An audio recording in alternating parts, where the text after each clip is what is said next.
E aí pessoal, tudo certo? Desde que postei o primeiro vídeo falando sobre esse carinha aqui, recebi alguns comentários perguntando se a diferença é muito grande entre ele com 8 e 16 GB de memória RAM. Então hoje tenho para vocês um pequeno comparativo em jogos com essas duas configurações. Lembrando que inicialmente o meu Lenovo Lock foi adquirido com somente 8 GB de memória RAM, então acabei comprando um outro módulo para ter os 16 GB e também conseguir fazer esse vídeo. E ele possui exatamente a mesma frequência e times do pente que vem pré-instalado pela Lenovo. Agora vamos lá dar uma olhada no comparativo. Começando pelo Counter-Strike 2 em 1080p com preset gráfico no baixo. Aqui temos uma diferença considerável, sendo quase 50% a mais de desempenho com os 16 GB, mas eu acredito que esse boost de FPS nem é tanto pelo fato de ter mais memória disponível, até porque 8 GB de RAM está dentro dos requisitos desse jogo. Provavelmente essa vantagem acontece pois estou usando dois módulos de memória. Diferente do que algumas pessoas pensam, mesmo no DDR5 usar somente um módulo limita bastante o desempenho do processador. E como aqui no CS2 eu configurei de uma forma que a RTX 2050 não fica em full load, acaba que o Core i5 consegue empurrar muito mais FPS sem ficar limitado por somente um pente de memória, aumentando até um pouco o 1% low que é tão importante quanto a média de frames.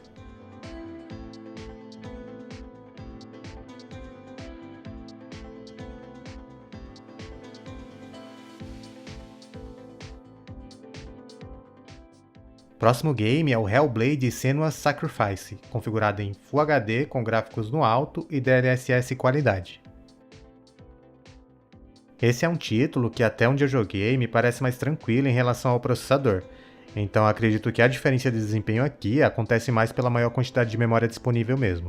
Vejam que existem alguns engasgos quando entra na cutscene do jogo, bem característicos de falta de memória RAM ou VRAM, mas eles são mais severos com a gente usando somente 8 GB de memória, e isso acaba refletindo tanto na média de FPS quanto no 1% low.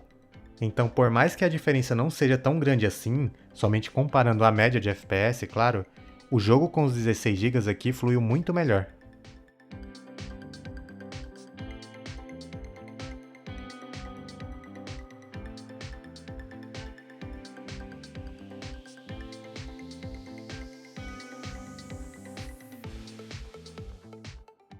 Comparei também o Cyberpunk, usando resolução Full HD com gráficos no médio e DLSS qualidade.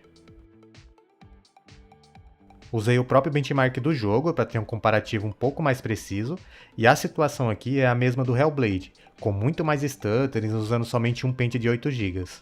E aliás, é bem capaz que dentro do jogo mesmo, em algumas regiões mais pesadas para o processador, a situação seja ainda pior. Pois vejam que mesmo nesse benchmark, que é relativamente tranquilo, usando somente um pente de 8 GB, o Core i5 em alguns momentos chega a bater quase 100% de uso, derrubando completamente o nosso desempenho no jogo.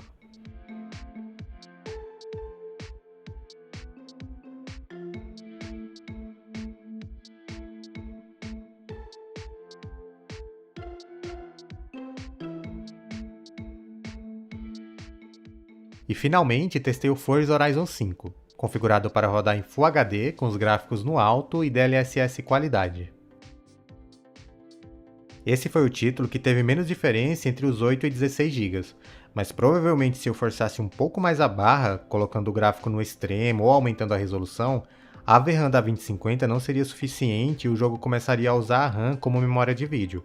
Daí sim a gente teria uma grande vantagem para os 16 GB. Eu não fiz isso porque meio que é uma configuração fora da realidade dessa plaquinha. Acredito que ninguém vai jogar com uma 2050 em 1440p e gráficos no Ultra. Enfim, existem outros jogos mais pesados que poderiam ser testados aqui, mas muitos hoje em dia simplesmente vão crashar se você tiver somente 8 GB de RAM. Então esse é um dos motivos para não ter um COD Warzone da vida nesse comparativo. De qualquer forma, acho que deu, né, para ver que ter os 16 GB, principalmente sendo dois módulos de 8, ajuda bastante na experiência da maioria dos jogos.